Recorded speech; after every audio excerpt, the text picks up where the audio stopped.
Welcome back to the Okanagan Reader.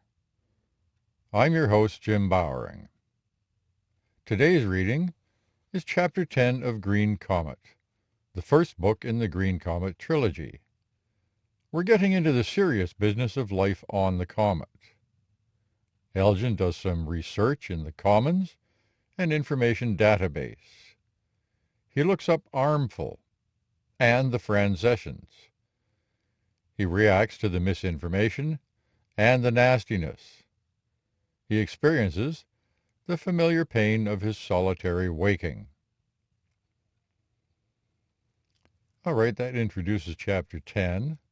Now, I have the labor of asking you to subscribe, particularly if you're enjoying these readings and you haven't subscribed yet.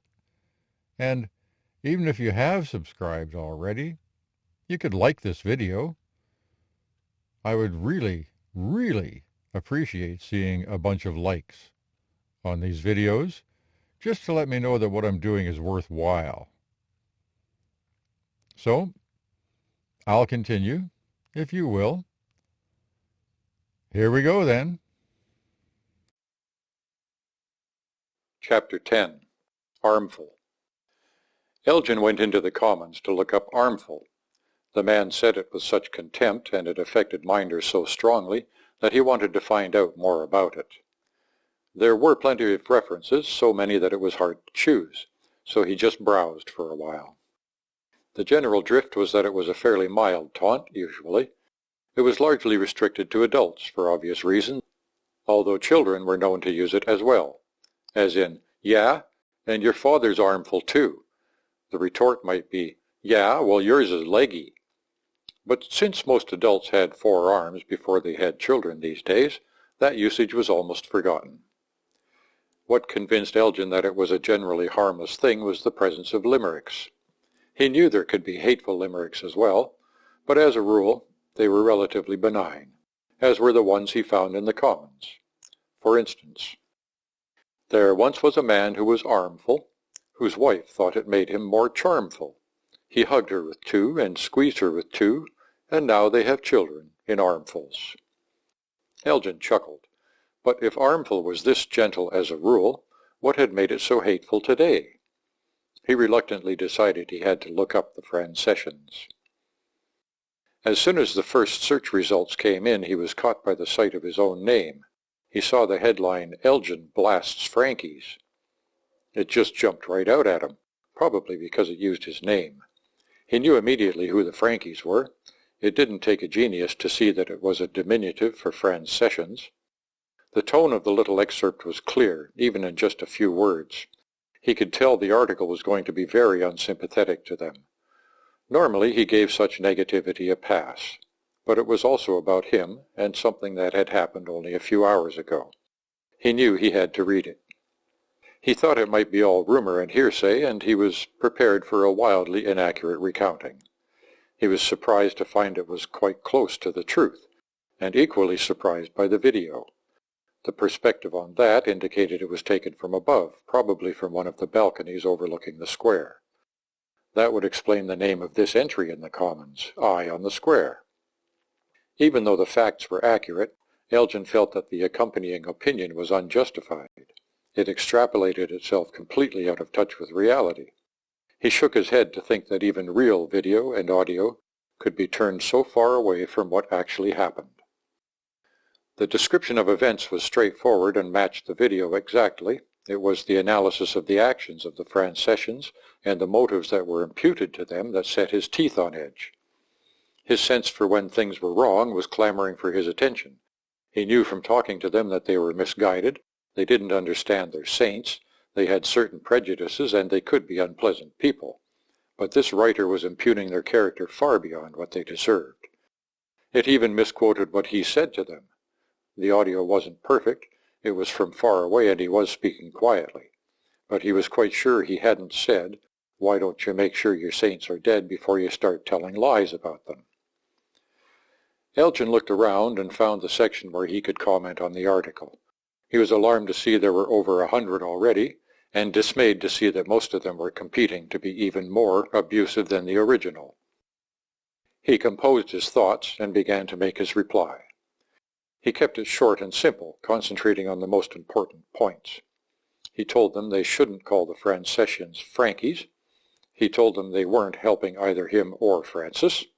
And he told him they'd misquoted him.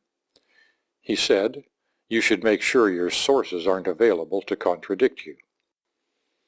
He checked that his message wasn't flagged to be anonymous and posted it.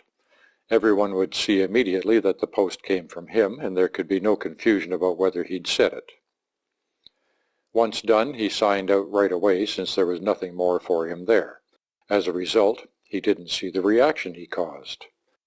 The first thing was that everyone who thought they were championing Elgin by vilifying the Francesians stopped. Some continued with the mean posts, but they had their own reasons. Then a lot of people tried to talk to Elgin through the forum, but of course he wasn't there. Then his personal message queue began to fill up, and he had to tell it to flush itself and refuse new messages.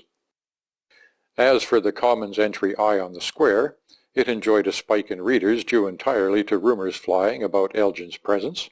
Then the numbers plummeted and never recovered their former levels. As long as it lasted, it remained a focus for those who enjoyed gossip and innuendo and peevish criticism. Fortunately, Green Comet didn't have many of those.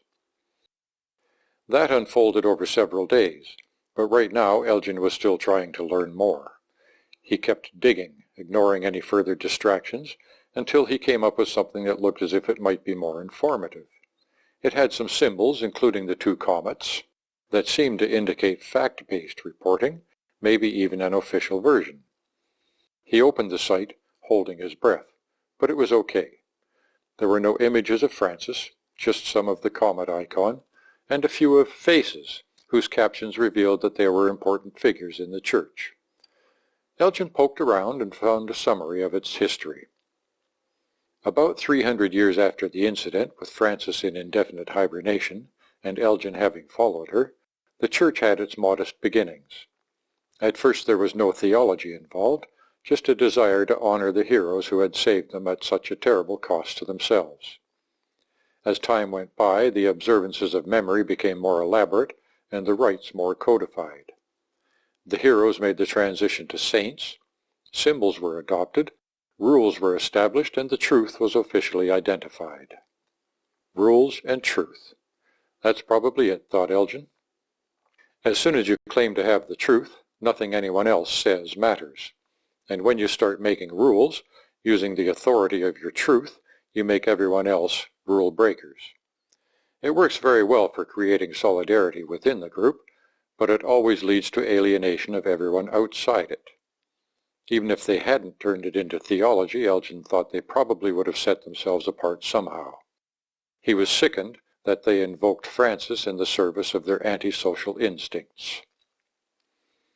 He stopped reading and stared at nothing for a while. When his awareness returned, he realized he was looking at a picture of their church. The text indicated that he could take a video tour of it. This wasn't the only place they met, but it was their main building, their cathedral, so to speak. If he was going to understand what the Francesians thought of themselves, what they wanted others to think of them, then this building was the most likely place to go. Elgin cautiously began the tour. It started outside on a lovely stretch of corridor. The facade was elaborately beautiful, with columns and arches carved into the ice.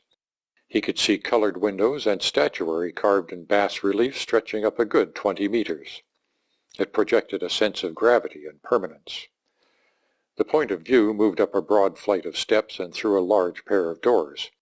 Once inside, the light changed subtly. In addition to the colors that would be expected from the windows, had there been a sun shining through them, the light seemed a little brighter than usual. It was a good effect. It created an uplifting mood. The overall impression was one of grandness. It was large and open, clean and bright, and it was occupied by happy-looking people, who all appeared to be moving with confidence and purpose. But towering over everything, driving everything else out of Elgin's mind, was an icon of Francis. It was at least 5 meters tall, and it was looking straight into his eyes. He felt as if he had been punched in the stomach. Her eyes, her expression, were full of love and caring, and most of all, welcome. It looked so much like her that he was drawn in her direction, helpless in the grip of her attraction. But it was wrong. He knew it was wrong, and his fascination was doused by nausea. He tore himself away and fled from there in blind haste. Elgin sat in his darkened room, unaware of time passing. If not for the pain and the deep aching loss, he would not have been aware of anything. He might as well have been hibernating. This misery was why he would have been hibernating if not for his duty to the comet. He sat in the dark, not even feeling the tears welling up and floating away from his eyes.